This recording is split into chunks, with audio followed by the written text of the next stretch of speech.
Hello friends, welcome back to the new video guys. Today guys we are going to talk about guys how to unpair Bluetooth earphones to our Samsung phone. Friends, you want to unpair guys your Bluetooth earphones, so guys you can unpair it. And guys, now let's see how to unpair Bluetooth earphones to our Samsung phone device. So first of all guys, open your phone setting to unpair your Bluetooth earphones. So guys, click on the connection setting. Second option guys, Bluetooth setting. Tap here. So we have paired means we have connected this earphone, but guys we want to unpair it. So guys, how can we unpair? So when first of all you can see guys the right side the setting option. Tap here. As you can see, unpair, disconnect and rename option. So friends, you want to rename this earphone name, so as you can rename from here, but I will not change it. I will unpair only guys. So I want to unpair, so guys, I will unpair. So friends, you can see this red light means guys your earphones has unpaired to your Samsung phone.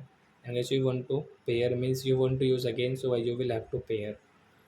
So I hope friends you have understood how to unpair Bluetooth earphones to our Samsung phone. So that's it guys. Thanks for watching guys. Now we will meet on next video. Bye bye friends.